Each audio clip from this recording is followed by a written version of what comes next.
Bos días. Estaba comentando a profesora Marisa Ruiz Gálvez e estamos estupendamente de tempo e espero que sigamos así unha vez que vayan facendo as súas exposicións os dos relatores que temos esta mañán.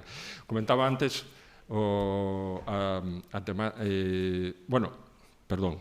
antes decir a profesora Ruiz Gálvez, catedrática de Prehistoria na Universidade Complutense, ten unha longa vinculación desde o punto de vista da investigación con Galicia, con Noroeste, coa fachada occidental europea, particularmente nas etapas máis recentes da prehistoria, ou nese período, a veces adoitase denominar como protohistórico. Sin embargo, ela non vai falar desta área, nin deste período, senón que nos imos desplazar ata a costa oriental de África, e máis concretamente, como reza o título, na zona norte do actual Mozambique, para tratar dunha cuestión que ten suscitado moitísimo interés, que é o comercio suahili, que se estende ao longo de gran parte, da casi totalidade da fachada oriental africana, se non estou equivocado, dende Somalia ata o que é a actual República Surafricana, con algunhas penetracións cara ao interior, a Uganda ou a Malawi, por exemplo.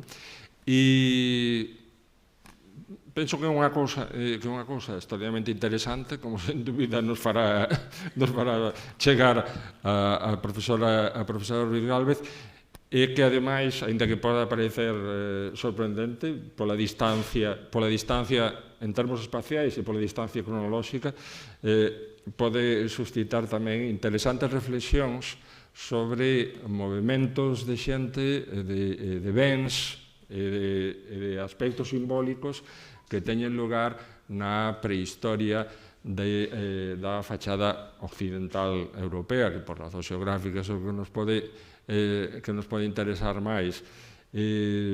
Así que, non me vou estender máis, porque senón vamos fastidiar a descripción temporal.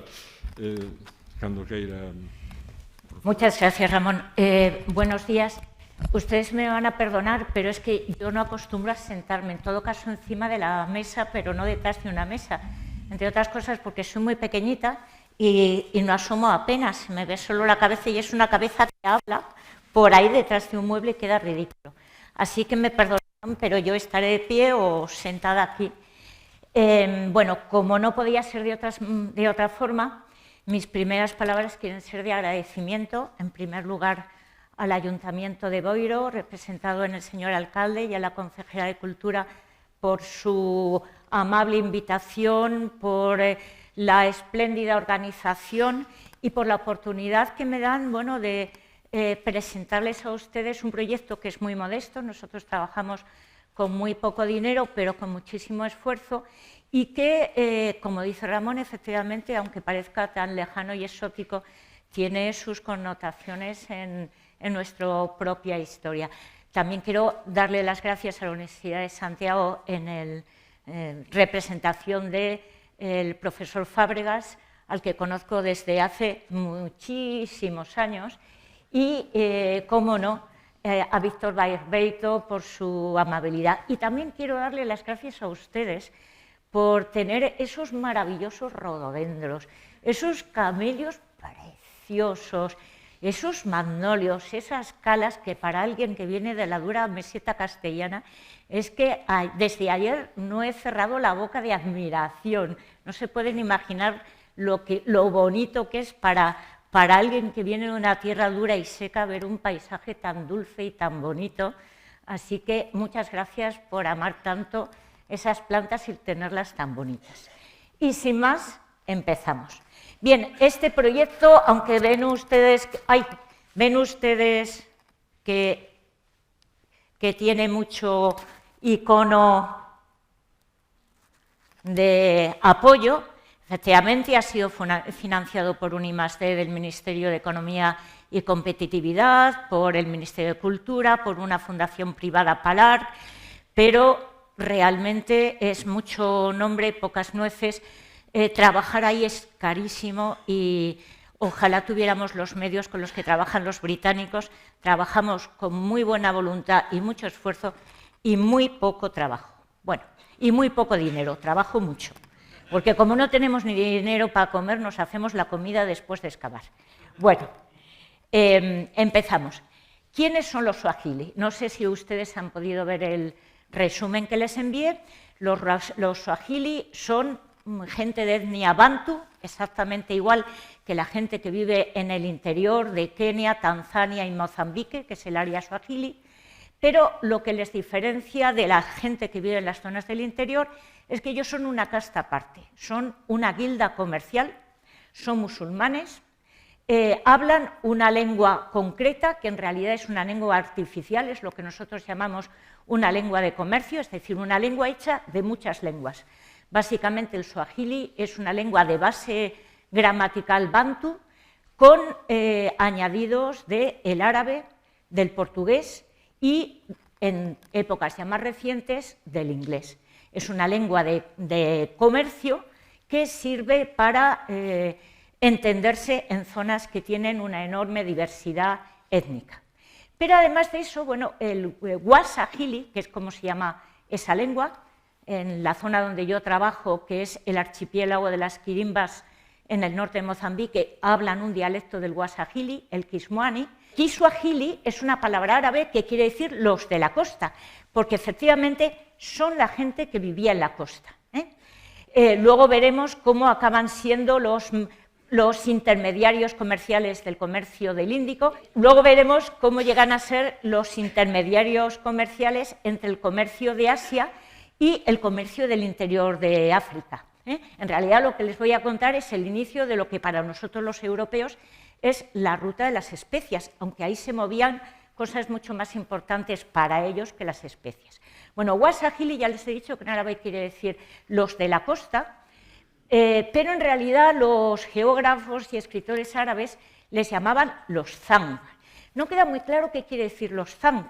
Lo que sí queda claro es que se refería específicamente a la gente de la costa del Índico, desde lo que hoy es Kenia hasta Mozambique. Posiblemente en un principio, y luego veremos por qué, Zang debió referirse a los esclavos, porque hay un texto del siglo IX que refiere en Bagdad una rebelión de los Zang. Así que posiblemente la primera relación que tienen con los comerciantes árabes es que les esclavizan, hasta que luego ya se convierten al Islam y se convierten en sus socios. Ramón, siguiente, por favor.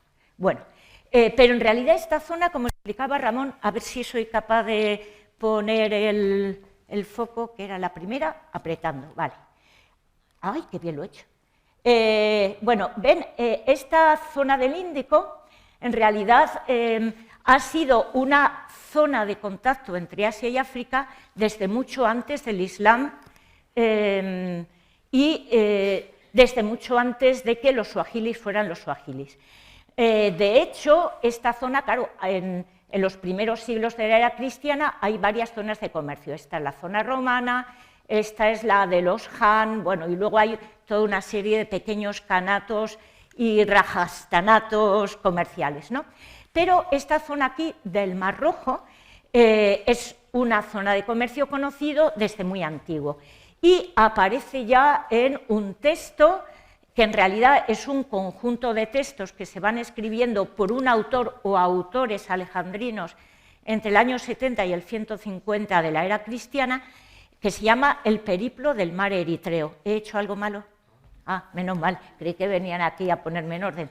Bueno, y que describe los puertos, las rutas y fundamentalmente una ruta que iba desde lo que hoy es Somalia a un puerto que se describe como Rabta y que hoy los autores sitúan en algún sitio, a ver, ay, ya he hecho lo que no debo, en algún sitio aquí abajo de Tanzania, ¿no?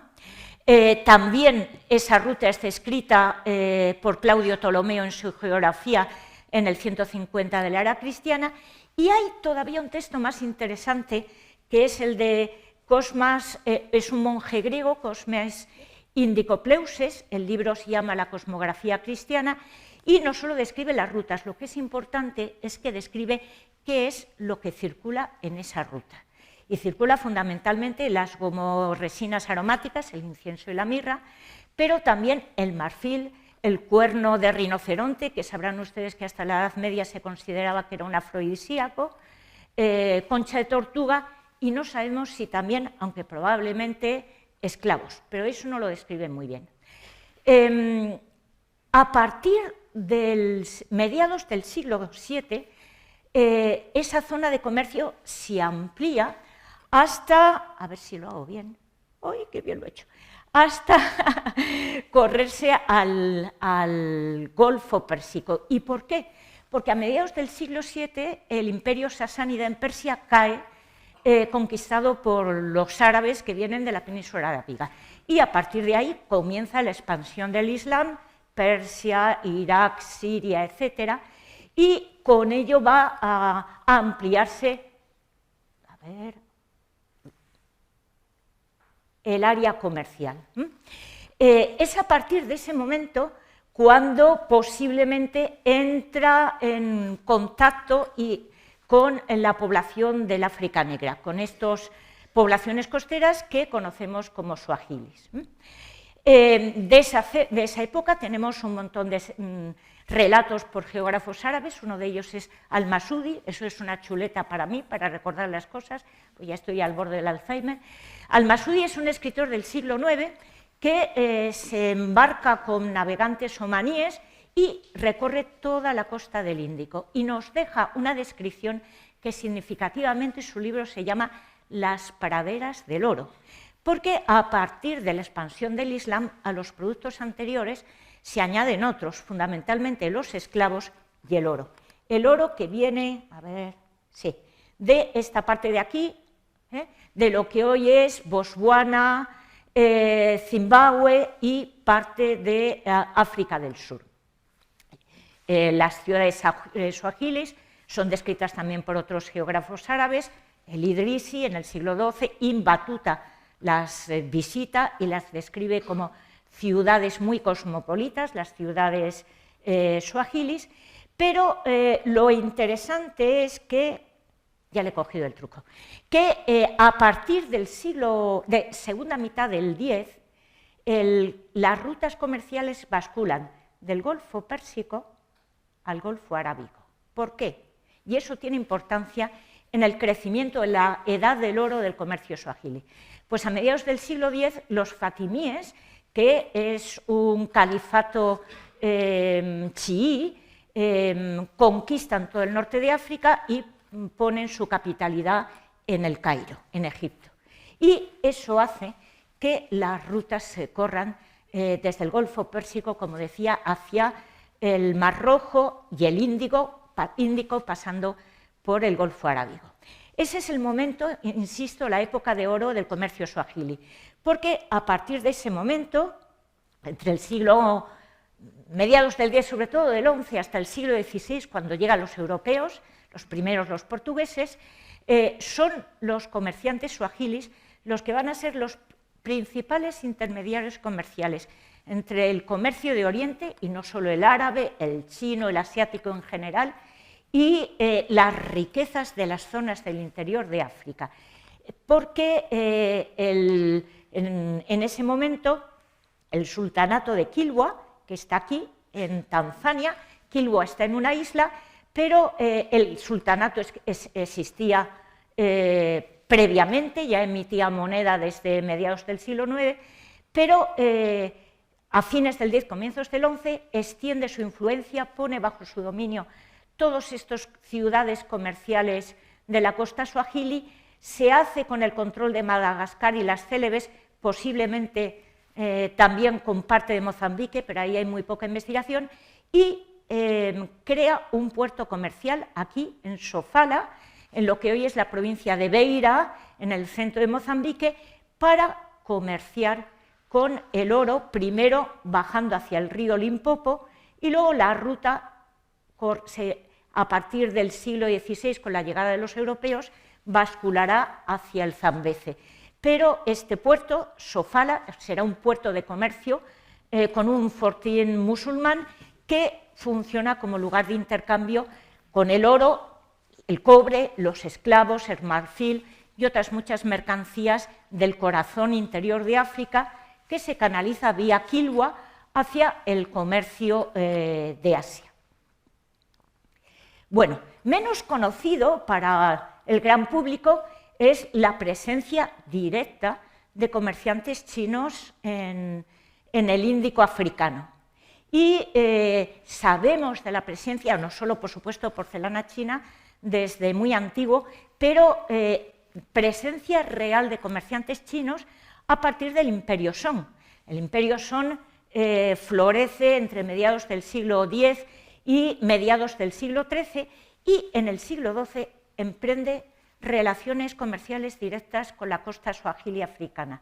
Y es un momento en que ellos tienen ya una armada permanente, son los primeros además en emitir moneda, y empiezan a difundir una porcelana enormemente apreciada por las élites suajili, que es la porcelana celadón, hecha con un esmalte especial en estos colores verdes tan bonitos. Y eso es una vía que continúa después la dinastía Ming, que dura desde el siglo XIV hasta 1644, cuando caen bajo los manchúes, y en especial entre comienzos del 15, 1414, hasta la muerte del emperador Yongle, que es este señor, que muere en 1424.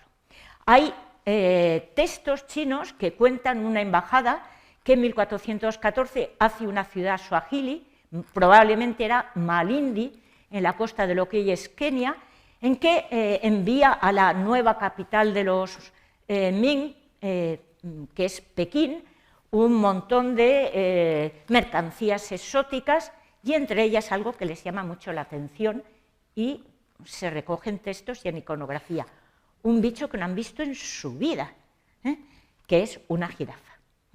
Todavía más famosa es la visita que hace el almirante Henshe. Henshe es el almirante de la flota del emperador Yongle, que tiene los barcos de los tesoros, unos barcos impresionantes, de grandes para la época, y que emprende una política de apertura comercial y diplomática hacia el mundo. Primero son rutas hacia Oriente, Corea, Ceilán, etc., y luego hacia la costa suajili, hacia Malindi. Desgraciadamente, esa apertura de China al exterior termina con la muerte del emperador Yongle, porque a partir de ese momento ellos tienen muchos problemas internos, fundamentalmente la presión de los mongoles en la periferia del imperio, y se cierran al mundo exterior. Bien, el 1 de marzo de 1498, camino de Calicut, Vasco Núñez de Balboa hace una... ¡Uy, Vasco Núñez de Balboa! ¡Ay, Dios mío! Perdonen ustedes, es el Alzheimer. Vasco de Gama, gracias. Tú, si digo tonterías, me soplas, ¿eh? Bueno, Vasco, ¿en qué estaría yo pensando? Vasco de Gama, perdón por mi colega portuguesa que me quería yo apropiar de la conquista.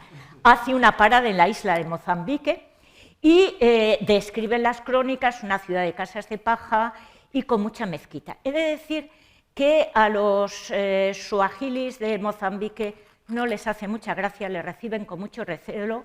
Luego sigue camino de Calicut, para en Mombasa, bueno, para en Kilwa, para en Mombasa, y ya camino de vuelta en 1502 exige el pago de tributo al sultanato de Kilwa. Ese es el comienzo de la penetración europea en el comercio que hasta entonces habían dominado los suajilis. Fernando de Almeida en 1522 destruye Kilwa, destruye Mombasa, los pone bajo el control portugués y construyen una impresionante fortaleza, la Fortaleza de Jesús, una fortaleza renacentista hecha por un arquitecto militar italiano para defenderse de los ataques de los rivales, cosa que no les sirve de mucho porque a mediados del 17, fundamentalmente, defenderse de los holandeses y de los turcos. Pero no les sirve de mucho porque en el 17 son los omaníes los que destruyen Mombasa y se acaba el control de esa zona. Bueno, no me voy a extender en esa historia, pero es el comienzo de la penetración del comercio europeo en el Índico y, aunque por supuesto los suahilis siguieron existiendo y siguen existiendo, es, digamos, el ocaso del poder comercial suahili en la zona. Bueno, ¿y quiénes son los suahili? Porque les he contado solo una parte de lo que eran, quiénes son y cómo funcionaba el comercio suahili. Bueno, el primer contacto posiblemente es a partir del siglo VIII, eran pescadores fundamentalmente, entran en contacto con los comerciantes árabes, posiblemente porque primero les esclavizan, luego como se convierten al Islam se convierten en socios, se convierten al Islam, adquieren la escritura y empiezan a edificar ciudades. Ciudades hechas sobre bloques de piedra coralina con vigas de mangle, la madera del mangle es durísima, es muy buena para la construcción, decoradas profusamente, con una decoración de influencia india, construyen mezquitas, sus asentamientos tienen estructura urbana y es curiosa, bueno, se conocen en Mozambique, se ha excavado mucho menos, pero en Kenia y Tanzania tal vez, bueno, seguramente porque fueron colonias británicas, se empiezan a excavar muy pronto. Pero lo curioso es que en un principio los excavadores se niegan a admitir que esa civilización puede haber sido producida por la población negra nativa. Así que la explicación es que son árabes que han llegado ahí y se han asentado como colonias. Es a partir de los años 80 cuando la visión empieza a cambiar y empiezan a reconocer que toda esa impresionante vida urbana es obra de la población bantu local. ¿Cómo funcionaba el comercio suahili? Ya les digo que al principio la idea es que, pues igual que los fenicios llegan aquí y construir y hacen colonias, pues la idea es que todo esto era fruto de comerciantes árabes asentados en la costa, que alguno llegó, pero minoritario. Pero no es así, el comercio suahili funcionaba sobre la base de las relaciones personales. Como son musulmanes y podían tener hasta 4 esposas y un sinnúmero de concubinas, lo que se hacía es que se creaba una relación personal entre el comerciante árabe y su socio suahili sobre la base del parentesco. Es decir, que tenían una novia en cada puerto, vamos, que se casaba con la hija del comerciante, o era su concubina, esa hija y su descendencia vivía en la casa del padre, que era el socio comercial, y en verano, que era la época de luego veremos cómo funcionaba el sistema de navegación, pues venía su socio suahili, vivía en la casa, y la casa era casa, almacén y sede comercial. Por tanto, no hay colonias porque no hay establecimientos masivos de población, aunque claro que hay gente que viene, ¿no? Pero no hay una llegada masiva de extranjeros, ¿no? Porque la estancia es estacional y el sistema, insisto, se basa en las relaciones personales. Y luego tenía una ventaja, porque los hijos de esa pareja eran mestizos, no solo genéticamente, culturalmente. Así que eran los principales intermediarios entre el comercio índico del exterior y el comercio de los poblados del interior de África, que era de donde extraían las materias primas, el marfil, la tortuga, el oro, los esclavos, etc.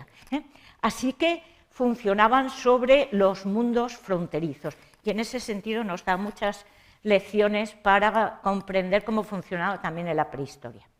Bueno, ¿y cómo llegan a convertirse en sus socios comerciales? Ya les dije que es a partir del siglo VIII cuando entran en contacto con los comerciantes árabes. Seguramente al principio los capturan, los esclavizan hasta que se convierten.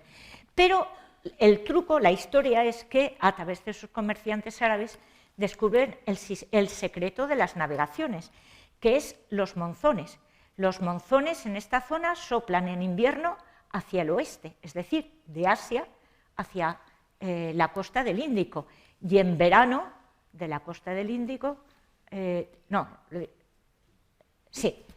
verano a la inversa, con lo cual en un año se puede hacer el viaje de ida y vuelta, y por tanto tampoco es necesario establecer factorías, ¿no? Establecer colonias, ¿no? Ese es el sistema como funcionaba, y los barcos que todavía siguen siendo los que mayoritariamente se utilizan. Yo cuando voy a las islas cojo uno de estos, es un dhow, son los mismos que funcionan en el Yemen, en toda la zona del Mar Rojo, ¿no? Son barcos muy marineros y de quilla bastante plana, porque muchas de estas zonas, mis islas por ejemplo, son coralinas, con mucho banco de arena, y tienes que ser muy avezado para moverte en estas naves. Bueno, pues esta gente, bueno, entre otras cosas, algunas de las mezquitas, esto es parte del muro de una mezquita en Songomara, que en Tanzania, una de las ciudades suahilis, muchas de las mezquitas se construían muy cerca del mar, porque funcionaban como mezquita y como una especie de faro, de punto de referencia, eso se lo cuento yo a los chicos en clase de paisaje, punto de referencia para una navegación que es no instrumental y que se basa en un mapa mental para moverse de un punto de referencia conocido a otro. Y desde muy pronto estos comerciantes se convierten en una casta aristocrática que consume mercancías de lujo. No lo ven muy bien en esta foto, pero en la siguiente lo verán mejor. Esto es una necrópolis suajili con las torres tumbas, y encastradas a la torre tumba están platos de porcelana china, porque es un elemento de prestigio social visible, Es decir, muchas de estas mercancías se apreciaban mucho más por lo que significaban de contacto con otros mundos que por el valor intrínseco en sí mismos. Bueno, esto es una foto del siglo XIX de un etnógrafo inglés de una casa rica de comerciantes suahilis. Les llamo la atención todos los platos de porcelana china. Cuanto más platos de porcelana, más ricachones eran, ¿no? Es la casa de una rica familia comercial, y esto es propio Isla del Amu, el Museo de la Cultura Suajili, que reconstruye una casa tradicional suajili, como eran, veis ustedes esta decoración por dentro, que, insisto, tiene mucha influencia del indio, en especial de la zona del oeste de la India. Bueno, y esto también para que vean un poco fotos del 19, cómo los platos de porcelana china decoran las tumbas, decoran las paredes, y fíjense en los libros, porque estos comerciantes son letrados. ¿Qué es lo que se intercambiaba? Claro, hay un montón de mercancías orgánicas de los que es muy difícil saber, y hacer flotación ahí es un poco difícil, ¿no? Sobre todo porque, bueno, no quiero perder tiempo. Pero, en fin, entre las cosas que uno encuentra excavando, que es lo que cuentas de vidrio, de pasta vítrea, o de vidrio directamente, son importaciones. Importaciones que vienen, luego lo veremos, porque yo he hecho análisis, o bien de la zona de la Baja Mesopotamia, de la zona del Golfo Pérsico, vienen de la India, vienen del sureste asiático, y en muchos casos funcionan como premoneda. Porcelana, la porcelana celadón, la blanca, a partir del siglo XVI empieza a llegar las series blancas y azules, y luego ya cuando llegan los portugueses y luego los holandeses y tal, se empiezan a hacer series ex professo para la exportación, pero también la cerámica vidriada musulmana, islámica, o a torno islámica, el algodón, las telas de algodón. Luego el algodón se introduce en la costa suajili, seda, otras muchas mercancías que desconocemos, seguramente perfumes. ¿Y qué es lo que ellos intercambian, o qué es lo que viene a buscar el comercio de Asia en las costas del Índico africano? Pues muchas cosas. Por supuesto, lo que nosotros conocemos mejor es el comercio de los esclavos, pero no era lo único. La madera de mangle es durísima y es muy buena para la construcción. Maderas preciosas como el ébano, el marfil, la concha de tortuga, el oro de la zona de Gran Zimbabue, luego lo veremos, cobre, que veremos también baja de sitios muy al interior del continente africano, etcétera. Bueno, esto es un plano de la parte excavada de la ciudad de Kilwa, de la capitalidad, para que vean los grandes edificios y las casas. Kilwa emite moneda, ya había empezado a emitir moneda desde el 9 de manera esporádica, pero entre el 11 y prácticamente fines del siglo XV emiten moneda en cobre o bronce, también en plata y en oro, que circula muy poco, generalmente por los puertos de Tanzania. Yo tengo, pero es muy raro. Y además del valor premonetario, tiene otro valor, que en muchos casos está perforada para llevarla colgada como una especie de amuleto o posesión personal, porque, de nuevo, más que el valor representativo por el peso, ¿no?, de un valor económico, lo que refleja es el prestigio y el valor del conocimiento y el contacto con otros mundos lejanos. Eso es una fuente de poder. Bueno, Kilwa floreció, como les dije, fundamentalmente porque controlaba, que eso es lo que vienen a buscar los portugueses, controlaba el comercio del marfil y del oro de esta zona de aquí. Y lo controló hasta el siglo XVI. Bueno, y ahora ya que les he contado todo esto, ¿cómo voy de tiempo, Ramón? Vale, muy bien, me puedo enrollar. Bueno, pues les cuento dónde trabajo y por qué trabajamos ahí. Bueno, primero, trabajo ahí porque me liaron y me convencieron, pero la verdad es que ahora no me arrepiento. Bien, nosotros trabajamos, aquí, en un archipiélago, el archipiélago de las Islas Quirimbas, muchas de ellas no habitadas, están habitadas en torno a una decena de ellas, y son islas sobre plataforma coralina, ¿no? De un clima muy seco y árido, rodeadas de manglares. Y ¿por qué empezamos a trabajar ahí? Pues aparte de que me dejé convencer, pues porque previamente había sondeos hechos por la Universidad Eduardo Mondlane de Maputo, que es nuestra socia en este proyecto, donde había evidencias de que estas islas habían sido un punto de parada en la ruta Swahili. Pero pues no teníamos ciudades, ahí no se ha hecho el mismo trabajo de investigación que en Kenia y Tanzania, y posiblemente Mozambique fue una zona periférica, lo que no quiere decir que no tuviera cosas importantes, pero debió ser una zona periférica en el núcleo comercial swahili que eran Kenia y Tanzania. Bueno, aparte de los sondeos previos de la Universidad Eduardo Mondlane, sabíamos por las crónicas portuguesas que las quirimbas habían jugado un papel importante como intermediarias en el comercio con Kilwa. Los textos cuentan que cuando ellos llegan, en el siglo XVI, había comerciantes de Kilwa establecidos sobre la base del parentesco en la isla, que intermediaban las islas en el comercio del oro, y los portugueses atacan la isla Quirimba en 1522, en ese momento Quirimba era la capital del archipiélago, so pretexto de que no les habían querido proporcionar fibra para cuerdas para los barcos, pero en realidad la razón es que lo que quieren hacer lo que buscan es hacerse con el control de la ruta del oro, ¿no?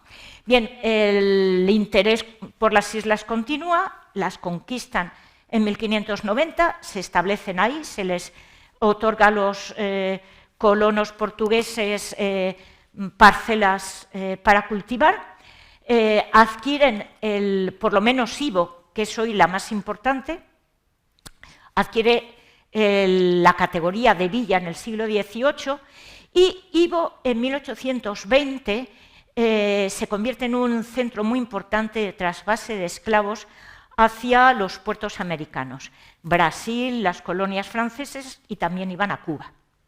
Bueno, esto es para que se hagan un poco la idea. Llegar a las quirimbas no es fácil, hay que hacer una ruta Bueno, primero 4 horas en todoterreno por la sabana para llegar a la playa, te remangas, te metes en el agua, subes a la barca y luego es aproximadamente 1 hora en barco. Pero no es fácil, no todo el mundo sabe llegar porque tiene un régimen de mareas muy complejo y sobre todo está lleno de arrecifes coralinos, no es fácil saber el camino entre los manglares para llegar. Esto lo cuento porque nosotros hemos empezado a trabajar en el 2015, hemos hecho 3 campañas, 2015, 2016 y 2017. En el 18, 5 días antes de irnos, con los billetes comprados, tuvimos que parar el plan de trabajar ahí porque empezaron a llegarnos noticias de ataques indiscriminados de una guerrilla islámica al-Shabaab, el mismo nombre que la guerrilla que actúa en Somalia, que entraba en los poblados de la zona de la costera, justo donde nosotros tenemos que ir a coger el barco, y sin más ni más, plas, plas, les cortaba la cabeza a la gente. Así que yo, como soy demasiado jovencita para morir, pues me lo pensé. El año pasado, el 2019, intentamos trabajar, pero hemos sido gafes porque en abril el ciclón Kenneth arrasó todo el norte de Mozambique, especialmente las islas, se cortaron las comunicaciones con el continente y el profesor Víctor Fernández y yo, no les he dicho que trabajo con colegas Víctor Fernández de la Universidad de Complutense y en un principio también trabajó con nosotros Jorge de Torres, que hoy está en el INCIPIT. Y, por supuesto, viene siempre gente de la Universidad Eduardo Mondlane de Maputo. Bien, fuimos, Víctor y yo, en septiembre, en fines de agosto, antes de empezar las clases, a ver cómo estaba la cosa, si se podía o no trabajar. Y, bueno, yo he pedido ahora un proyecto a una fundación musulmana que tiene su base en la Universidad de Oxford, y si me lo dan, yo voy, porque es verdad que sigue habiendo ataques. Pero, aparte de que la carretera está muy controlada por el ejército, ahora existe la posibilidad de ir directamente desde Pemba a las islas en barco, sin pasar por la zona peligrosa, que es esa ruta por el Mato de 4 horas. Total que, pues yo, si me dan dinero, yo me voy. Bueno, esto es la zona. Básicamente, la gente de que vive, pues como ven, son pescadores. Aunque Pescanova tiene su base en Beira, también parte de los langostinos que se comercializan en España vienen de ahí, pero las islas, fundamentalmente la isla de Ivo y alguna otra más, es un mundo de contrastes, entre la pobreza más extrema y unos resorts de lujo que yo no me puedo pagar, así que tengo que alquilar una casa que me sale carísima porque hay muy pocas casas que se alquilen. La gente sigue yendo, el medio de transporte, como ven, sigue. Y estas señoras que ven de blanco, me he puesto la chuleta para que no se me olvide, lo que llevan es una pasta que se hace de la raíz de un barco y se llama musiro. Y es un antisolar y además es una crema hidratante de belleza. Es curioso porque yo esto solo lo he visto también en las mujeres birmanas. No sé si es del mismo árbol, pero llevan lo mismo y por las mismas razones. Bueno, así es como viajamos nosotros también cuando tenemos que ir por las islas. La zona de las Quirimbas es el área de cooperación de la ECID, lo que no quiere decir que nos den pasta. Ahora la ECID no te da nada, pero en fin, la ECID es la que ha restaurado la iglesia portuguesa, una iglesia del 18 muy bonita. Dentro tiene un confesionario precioso. Hay una organización no gubernamental establecida ahí, la Fundación Ivo, que es española, tiene su base en Barcelona. Así que es curioso porque es una isla como de, yo qué sé, no llega a los 20 kilómetros cuadrados, y vas andando por las calles de arena y vas oyendo español. Digo, yo debo estar borracha. Pues no, está llena de españoles. Bueno, aparte de la iglesia, tiene otros atractivos para los turistas de lujo que vienen por ahí. Tienen un fortín portugués que se construye en 1790 y luego otros 2 castillos menores. Este es San Juan Bautista, está también el fortín de San Antonio y el de San José, que se construyen a comienzos del 19, y quedan algunos restos, como ven, esta puerta preciosa tallada en madera de caoba, con las típicas tallas y adornos suajilis. Y esto es lo que ven de la ciudad portuguesa del siglo XIX, preciosa, Hubo un intento por parte de la Embajada Española, ya le digo que es el área de cooperación española, de restaurarla y presentarla Patrimonio de la Humanidad, pero las autoridades de patrimonio mozambiqueños pues, no estuvieron de acuerdo, y yo lo entiendo, dicen que demasiado les cuesta a ellos mantener un sitio patrimonio y que no pueden permitirse el lujo de invertir en sostenerlos. Pero son casas magníficas, algunas de ellas, con algunas estructuras metálicas que recuerdan las de Eiffel. Por cierto, hay cosas de Eiffel en Maputo, la antigua Lourenço Marqués. Estas ruinas es la casa de un comerciante indio del siglo XIX, y en algunas esto es un pequeño hotel precioso y carísimo de una pareja portuguesa, y esta casa era de unas italianas, que era la que a precio de oro alquilábamos cuando estábamos ahí. Bueno, una de las cosas que hacía interesante las quirimbas, y que recogen también las crónicas portuguesas, es que además de ser intermediarios en el comercio del oro, ellos producían una tela que se llamaba malaguane, y que posiblemente se produce como una de las mercancías que, además de otras cosas que ahora verán, venden o intercambian con las poblaciones del interior, que son de las que sacan el marfil, el oro y los esclavos. Esa tela, esta es una reconstrucción de cómo podía ser, era una mezcla de algodón local con seda salvaje que se obtenía del fruto, de este árbol, la ceiba pentadra, y que se teñía con un índigo local que todavía existe. Hay una española ahí, asentada, que está haciendo estudios de paleobotánica y reconstruyendo las técnicas antiguas. Y esto lo volveremos a ver, son algunos fusayolas, cabezas de uso de tejer, que hemos sacado en excavación. Bueno, ¿qué es lo que hicimos en el año 2015? Pues primero prospectamos, claro, prospectar todos es imposible, y además moverse de isla a isla no es nada fácil y no es nada barato. Es un proyecto carísimo porque hay muy poco medio de transporte, y los que hay se cobran a precio de oro, sobre todo porque a Ivo, el musungu en suajili somos nosotros, los blancos. El musungu que va a Ivo es un musungu de una capacidad adquisitiva muy alta, así que piensan que todos somos iguales, y en cuanto te ven musungu, pues te piden el oro, vamos, y la plata y el cobre por llevarte en barco, ¿no? Bueno, el primer año nos pateamos de arriba abajo y no fue fácil. Metemo, Ivo y Quirimba, y localizamos estructuras en Metemo, fundamentalmente una mezquita muy curiosa con la quibla orientada un poco raro, ¿no? Por material en superficie debe moverse entre el 14 y el 18. En Quirimba también encontramos tumbas de musulmanas y la tumba de un santón, eso no se puede excavar, y estructuras también modernas. Y luego, donde encontramos, aunque sin estructuras en ese momento, materiales en superficie más antiguos, fue en Ivo.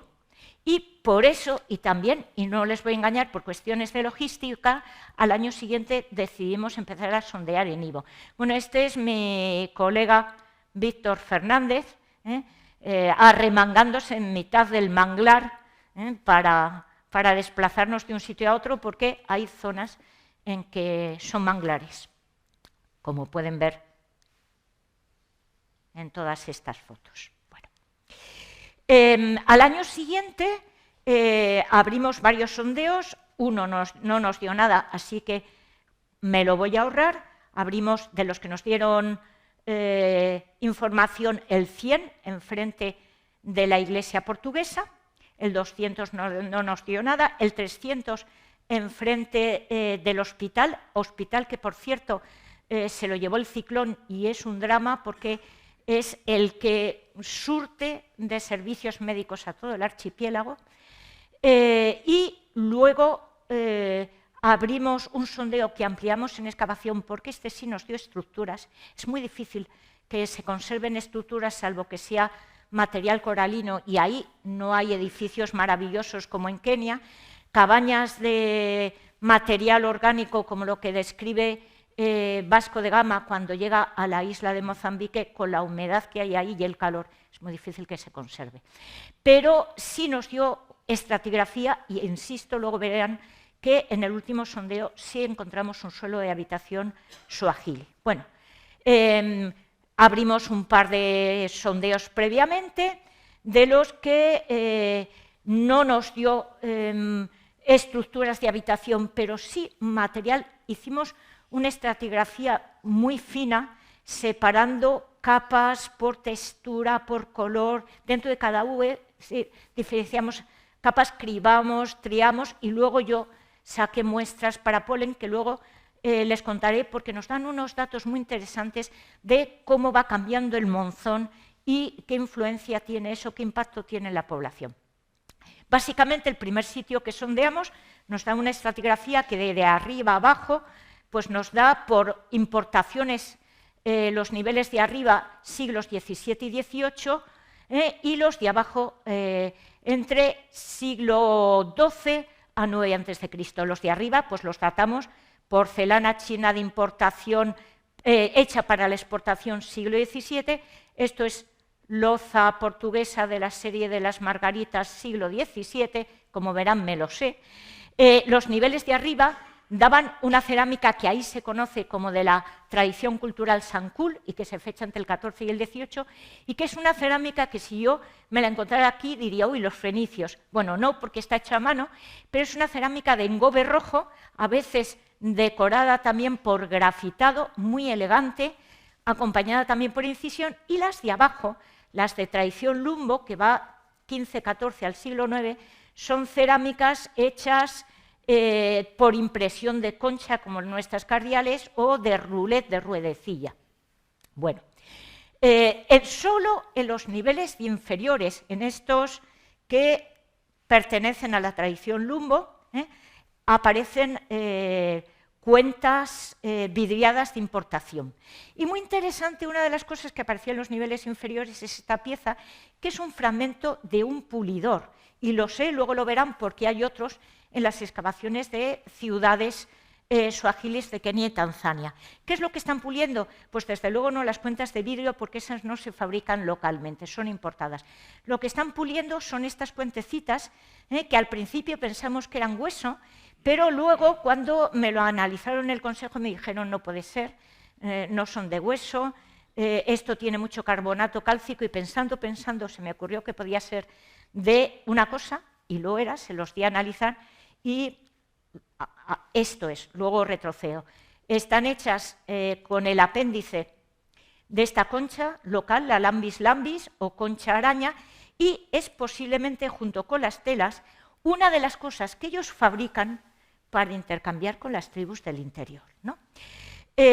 Bueno, pulidores como estos, ven, se conocen en ciudades suajilis, pues, por ejemplo, en Pemba, en la isla de Pemba, en Tanzania, datadas por AMS pues, entre 8 y 10, pero se siguen haciendo después. Esto es el análisis que hicimos. Bueno, de las capas inferiores no se solapan, pero es que una está encima de la otra. Tengo de los niveles basales, tengo dos dataciones radiocarbónicas sobre muestras de vida corta. Es muy difícil, ahí se da muy mal las dataciones de AMS, o no conservan colágeno, o luego verán, algunas dan fechas muy raras, estas salieron bien, estas sobre metacarpo de cabra o sobre húmero de bóvido, y efectivamente nos dan fechas de fines del 12, mediados del 13 para la capa superior, y fines del 10, mediados del 12 para la inferior. Desgraciadamente, para afinar más, necesitaría más fechas de carbono 14, pero en primer lugar soy pobre, y en segundo es que ahí se conserva fatal el colágeno, pero tengo algunas cosas que me permiten afinar fechas, como por ejemplo cerámicas importadas. Esto, aunque está muy deteriorado y ha perdido mucho el vidriado, es una cerámica vidriada producida en el sur de Irán o Irak entre el siglo X y XIII, es una, en las catalogaciones, una monochrome yellow esgrafiata típica, a torno. Así que eso nos permite fijar fechas entre 11, 12, como mucho 13, para los niveles inferiores. Y esto es muy interesante porque es de los pocos sitios conocidos en Mozambique que además nos permiten, efectivamente, si es verdad, bueno, y no tengo por qué pensar que no es verdad lo que dicen las crónicas portugueses, de que el interés que ellos tienen por las quirimbas es porque son intermediarios, es un punto de recalada en el comercio suajili hacia Quilwa, es interesante poder atestiguar que tan pronto como se inicia el control por Quilwa de esa ruta, las islas quirimbas empiezan a jugar un papel. El segundo sitio que sondeamos y que nos pasó lo mismo, no nos dio estratigrafía, estructuras, pero sí tiene estratigrafía, pasa lo mismo, los niveles superiores se mueven entre el siglo XIX, siglo XV, y los niveles inferiores, en que ya no hay loza portuguesa ni cerámica blanca y azul, porcelana blanca y azul china, tienen importaciones muy antiguas, ¿no? Bueno, pues esto, los niveles superiores, pues los datamos, claro, por las importaciones. Esto es porcelana china, como esta también, de los hornos de Ansi o de Hua, en esa zona de China que está enfrente de Formosa, siglo XVII y XVIII. Esto me he hecho una experta en porcelana china. Esto es la serie de los melocotones, siglo XVIII, y esto, que es lo que nos da la fecha más reciente, es una asquerosa blue transfer de loza inglesa, ¿no? Bueno, la cerámica local que acompaña a los niveles superiores, esta sancul que les digo, es un bruñido rojizo, a veces con el borde grafitado, preciosa, acompañadas por cerámicas incisas. O sea que esas las tenemos muy claras. Y los niveles inferiores ya no aparece nada de eso, cambia la cerámica local, y la tradición es lo que se llama lumbo, con las impresas o decoradas por botones, etcétera, ¿no? O algunas de estas que tienen una tradición muy antigua que se remonta hasta los inicios de la del hierro local. Pero lo interesante es que, aparte de que tenemos muchísimas cuentas que luego verán de dónde vienen, tenemos efectivamente de nuevo evidencia de que ahí están fabricando cuentas de concha para intercambiar con las tribus del interior. Nos aparece estas dos cosas que son muy interesantes. Una cuenta de cornalina, la cornalina es una importación, y una cuenta que, según la doctora Perea, en bruto, o sea, era una bola en bruto que estaban fabricando en oro. Ahí no hay oro, Luego veremos de dónde viene. Bueno, de nuevo lo mismo que les contaba antes, ahí están produciendo cuentas locales, pero la cornalina, pues tenemos auténticos depósitos, por esto funcionaba como moneda de intercambio, todavía más que las cuentas de vidrio, porque la cornalina es mucho más exótica, viene de la India. Y en ciudades como Quilwa o en Songom-Nara las tienen atesoradas bajo el suelo de la casa, como estas que ven aquí, precisamente de este sitio de Songom-Nara.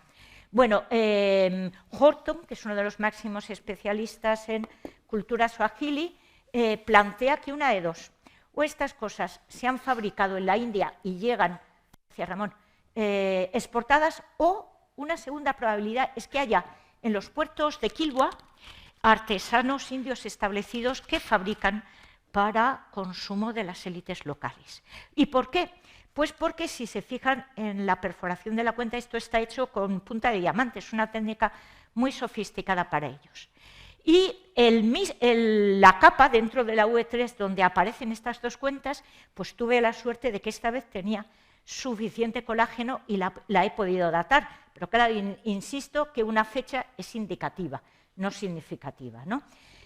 Nos da una fecha de carbono 14 con un margen, un lapso de probabilidad entre fines del siglo X y mediados del XII. En cuanto a la cuenta de oro, pues me la ha analizado la doctora Perea. Estoy esperando para que se dignen a publicarlo a un análisis por absorción atómica que no sé qué les pasa, pero sin la menor duda viene de lo que genéricamente llamamos los depósitos de oro de Gran Zimbabue. Pero Gran Zimbabue es un término muy genérico. Gran Zimbabue, no sé, seguramente a muchos de ustedes les suena. Gran Zimbabue es una civilización cuasi urbana, es patrimonio de la humanidad y está en Zimbabue. Pero antes de Zimbabue hay otros preestados, sociedades cuasiestatales, que surgen sobre una base agrícola muy fuerte, cuyos excedentes se convierten en ganado, y el ganado les permite, cuando empieza el comercio de Kilwa, convertirse en los principales intermediarios, porque lo que hacen es que los que extraen el cobre y el oro les pagan tributo. Así que podía ser más que Gran Zimbabue, Mapela o Mapumbue, que son reinos precedentes del Zimbabue, y por ejemplo en Mapumbue tienen unas tumbas impresionantes llenas de oro. Así que efectivamente esto es Kilwa, Barazuto, que era una isla, luego ya Sofala se desplaza aquí a la bahía de Beira, y esta es la zona del oro. O sea que estamos en una ruta que luego verán bajaba en ese momento por el Limpopo, no por el Zambeze. Bueno, el cuarto sitio donde excavamos, tengo que darme prisa porque este nos dio chicha, enfrente del Fortín de San José. En un principio era un sondeo y los primeros niveles un desastre total, un derrumbe, un basurero, loza, material 18 y 19, hasta yo dije, hay que abandonar esto que es estéril, porque llegué aquí y era una capa como de casi 50 centímetros de arena, una duna.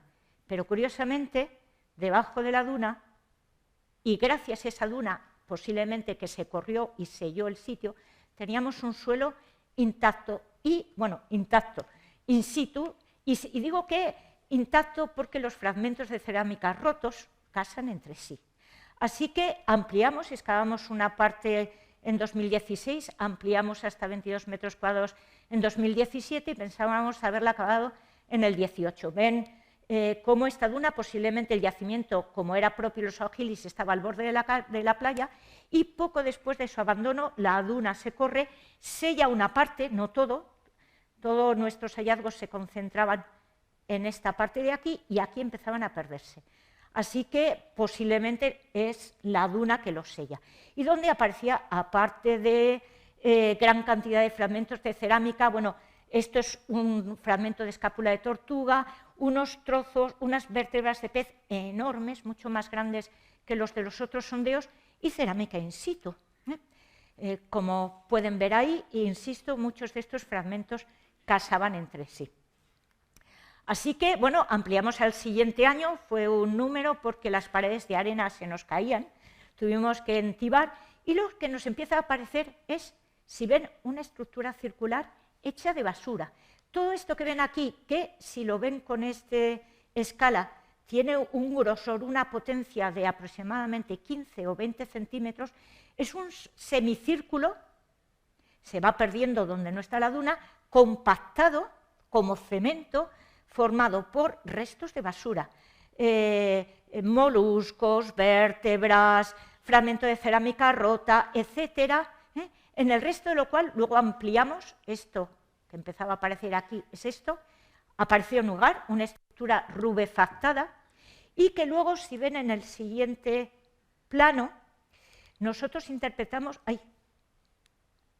que podría ser un paravientos o una cabaña porque tenemos agujeros de poste. Es decir, que posiblemente es una cabaña de material perecedero y esa cabaña funciona como una pantalla que retiene la basura que afortunadamente tiran al suelo, a la periferia de la cabaña. En el exterior de la cabaña los materiales aparecían con menos frecuencia, aunque tenemos varios fragmentos de cerámica rotos in situ, como pueden ver ustedes aquí. Esto es una reconstrucción, en parte luego ampliamos, abrimos la cuadrícula 4 metros cuadrados más para este lado, y esto es la reconstrucción hecha en Argisov. Bueno, ¿qué materiales nos da? Fabulosos. Vidrieras de importación o a molde. Esto nos dice que estamos en contacto con el mundo islámico. Más de estas, las mandé a analizar en el Consejo y nos dicen que hay dos grupos fundamentales de cerámicas, unas, que son estas, cuyo vidriado se ha hecho usando plantas halófilas. Plantas halófilas son las que crecen en sitios salinos y secos. La procedencia, tanto por tipología como por composición del vidriado, son las zonas del sur de Irak e Irán y las fechas entre el siglo VIII y siglo XII. Y el segundo grupo, cuyo vidriado se hace al plomo, son estas, y que también nos da unas fechas muy buenas entre el siglo XI y XIII de la época. Luego, esta pieza es un fragmento de tapadera en una soft stone vessel, una piedra ligera, y conocidísimo en todo el Golfo Arábigo, Abu Dhabi, Arabia Saudí, Yemen, Omán, entre los siglos XI y XII. Hicimos dos dataciones sobre omóplato de tortuga, calibradas con curva marina. No se ve muy bien, no debía haber puesto yo esto, pero en fin, se mueven entre el siglo XI, XII aproximadamente de la era. Luego, para confirmar, también quise datar bóvido terrestre, muestra terrestre, y nos salió fatal, porque nos da una fecha muy antigua. Lo hablé con el laboratorio de Groningen y efectivamente lo revisaron y daban unos valores muy raros de carbono 13. La explicación más probable es que esta vaca estuvo pastando cerca del agua y come plantas de tipo C4, que son propias de sitios áridos del este de África, y que el problema que tienen es que tiene unos valores de carbono 14 muy pobres y da fechas muy antiguas, así que la tuve que rechazar. Bueno, además de la cerámica, nos salían cuentas importadas que mandamos a analizar y que, como ven, nos da tres grupos. Unas, el vidriado se hace al natrón, claro, con sodio, vienen del sur y este de la India. Un segundo grupo, que se hacen con las plantas halófilas, la ceniza vegetal, pues viene del mismo sitio, del Éufrates medio. Y por último había un grupo muy pequeño, con poca lúmina, que vienen del sureste asiático, posiblemente de la zona de Sumatra. Sacamos también en excavación en el sitio los usos de hilar, posiblemente relacionado con estas telas que les comentaba. Muy interesante, monedas. Recuperé tres monedas muy gastadas, es el problema, son muy pequeñitas, apenas 1,5 centímetros, muy gastadas. En una se puede leer como final de una frase un lam, en alfabeto árabe, en alifato árabe, está troquelada, yo creo que son de Kilwa, pero es difícil saber, lo estoy investigando, pero les llamó la atención que una de ellas está perforada como posesión personal, es decir, posiblemente no las están usando como elemento de intercambio, sino como elemento de prestigio de sus relaciones con el sultanato de Kilwa. Lo interesante, bueno, mandé a hacer un modelo, una modelización 3D, a ver si se podía leer mejor, y se lo he mandado a amigos que trabajan en el mundo islámico, a ver si me leen algo. Bueno, también restos de metal de elementos de adorno como este, que curiosamente su área de dispersión justo es la misma de la del oro, ¿no? Esta zona donde está Gran Zimbabue, Mapumbege, etcétera, es decir, la zona de Botswana y Zimbabue, y mandé a analizar. La universidad y las autoridades de Mozambique se han portado fenomenal, me han dejado sacar muestras para analizar, que luego he devuelto, la cuenta de oro, las monedas, las cerámicas, y he hecho isótopos de plomo de dos de las monedas y de la pieza de cobre, que no es cobre, son bronce con un contenido bajo de estaño, pero un bronce plumbio. Y lo interesante es que el cobre, el estaño probablemente viene de Sudáfrica, pero el cobre con que se han fabricado viene de lo que hoy es la República Democrática del Congo. Un gran cinturón de cobre que se llama el Copperbelt, que abarca Zambia y República Democrática del Congo. Y especialmente del afloramiento de Diculusi, y me dice Ignacio Montero que posiblemente, bueno, lo más probable, o bien de las minas de Quiaca o de las de Lufukwe. Están en lo que antes era la provincia de Katanga, que hoy se llama esa provincia del Congo Saba, que curiosamente en Kiswahili quiere decir cobre.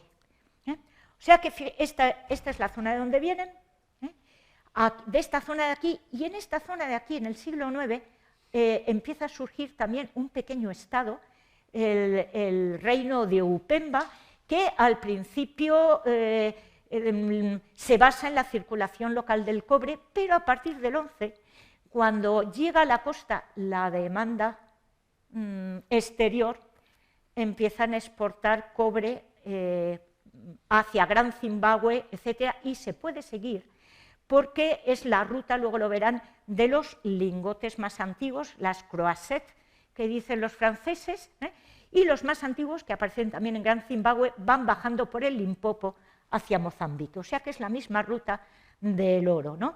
Y posiblemente el reino relacionado es el de Mapela. Estas son las croissettes, de esta fecha son estas, y la ruta sigue el mismo camino que ese oro que tenemos documentados. Bueno, me voy a ajustar a la hora porque estoy fenomenal, acabo. Bueno, aparte de todo esto, recogí muestras para polen en 2 de los sondeos, en la cabaña Swahilino, porque no tenía sentido. Hasta aquí era un revuelto del 19, luego era una arena estéril y el único nivel de ocupación, que no tenía más de 20 céntimos de potencia, no daba, pero combinando las muestras de polen con los análisis, no se pueden imaginar el número de viajar con una maleta llena de vértebras de pez y conchas. Me paraban en todos los aeropuertos la policía. Bueno, pero me las llevaba, ¿no? Entonces, gracias a la mezcla de análisis de polen con los de conchas, etcétera, podemos reconstruir cómo va cambiando el paisaje. Y lo que nos dice estos diagramas que me hizo la profesora Ruiz Zapata, palinóloga de la Universidad de Alcalá, es que, bueno, aquí comparamos los niveles de la... es que no veo nada sin gafas. Ah, aquí. Los de abajo, que es la cabaña Swahili, con los otros 2 sondeos, es que a partir de la ocupación de esta cabaña, pongamos del siglo XII, empieza un proceso de aridez, de ataque hacia el manglar, de paisaje deforestado que los siglos ya recientes, a partir de la llegada de los europeos, deja aquello pelado. Seguramente tiene que ver con esto, claro, la acción antrópica, pero no solo eso, hay un componente natural que es lo que nos explica el estudio que el profesor Arturo Morales me ha hecho de la fauna y de fauna marina de 2 de los sitios, de la cabaña Swahili y de el primero de los sondeos, claro, yo no podía llevar tanto, ¿no? Y si se fijan, si comparan uno con otro, en la cabaña Swahili la mayoría del pescado que consumen, nosotros ya nos dimos cuenta, fundamentalmente yo, que era la que hacía el triaje, que me salían unas vértebras de pez gordísimas, grandísimas, mucho más grandes que los otros sitios. La mayoría de la pesca aquí es de altura, mar adentro, y a partir del siglo... finales del XII-XIII, la cosa cambia y fundamentalmente lo que están pescando es en la zona del manglar. Ahí hay un cambio. ¿Por qué? Pues coincide también con otro cambio. Fíjense que el consumo, porque se los comen, el consumo de tiburón, que es en la cabaña Swahili, que son C12, es muy pequeño. Y junto con el aumento de consumo de especies de manglar, aumenta la presencia de tiburón en el sitio 104 que podemos situar entre fines del 12 en adelante. ¿Qué puede haber pasado? Pues aquí nos puede dar una indicación un trabajo hecho por otra autora en varios yacimientos, en la fauna de varios yacimientos swahilis de la zona de Tanzania, donde exactamente pasa lo mismo. A partir del 12 disminuyen las especies de mar abierto y coincide con una bajada del nivel de los lagos como el lago Victoria o el lago Tanganica. Y parece que tiene que ver con un desplazamiento del monzón más hacia el sur. El monzón, que es el que trae la lluvia, es el resultado del choque de 2 frentes, los alisios, que es vientos fríos que vienen, y secos que vienen del norte, y el monzón, que es cálido y húmedo y viene del sur. La zona donde convergen es lo que trae las lluvias, y ese monzón se ha ido desplazando a finales Pleistoceno, comienzos del Holoceno. Ahora el Sáhara era verde porque el monzón estaba más arriba y luego empezó a bajar. Pues parece que se desplaza más al sur y eso tiene un impacto en las condiciones climáticas y en las especies de mar abierto que están consumiendo. Y eso se ve también, es lo mismo, según el profesor Morales, que refleja el tipo de crustáceo que consumen. En la cabaña suajili, que no puedo precisar, se puede mover entre siglos XI, XII, pero no puedo afinar más, ¿no? Están consumiendo molusco fundamentalmente de mar abierto y cambia el tipo de especie a partir del 13, del sitio, de los niveles basales del sitio 100, en que efectivamente, pero además empiezan a atacar masivamente manglar, ¿no? Así que, bueno, no sé por qué me hace esto.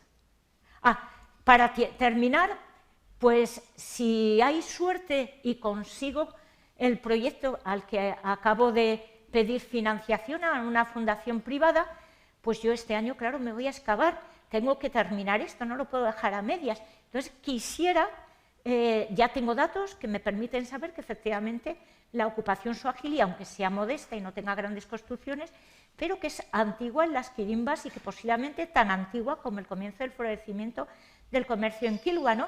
Pero quiero ver cómo continúa la cosa. Entonces, nosotros cuando prospectamos en Matemo, localizamos esta mezquita. Esta es una reconstrucción fotogramétrica que hicimos con un software informático, y esta es la planta, y por supuesto no podemos excavar en ella, pero sí quiero excavar en el entorno, porque además está cerca de la costa y quiero ver si funciona también como un punto de atracción de las rutas. Y luego, en una isla que está mucho más lejana, con lo cual a estos sitios, como no hay ni luz ni agua, pues nos tenemos que ir en tienda de campaña y a la aventura. Bueno, quiero ir a Kisiba, que está mucho más abajo, aquí también tienda de campaña, porque esta foto se hizo desde el barco. Quedan restos de un enorme edificio al lado de la playa, edificio que está documentado por el profesor Eduardo Duarte, de la Universidad Eduardo Mondlane de Maputo, y que él describe con muros de decoración tallada típica suajili. Si es así, un edificio coralino de estas dimensiones puede ser el típico edificio del que yo les hablaba, que es la casa comercial. Así que me permitiría ampliar un poco la información sobre el papel que el norte de Mozambique juega en el comercio suajili. Y, por supuesto, otra de las cosas que tenemos previsto es, para eso estoy aprendiendo portugués, que es una vergüenza después de tantos años que no lo hable, dar charlas en las escuelas, porque para ellos la historia empieza, claro, cuando llegamos los europeos. Entonces, bueno, que ellos sean también conscientes de su pasado y de su patrimonio. Y no les doy más la lata, que ya les he dado mucha paliza. Muchísimas gracias por su paciencia.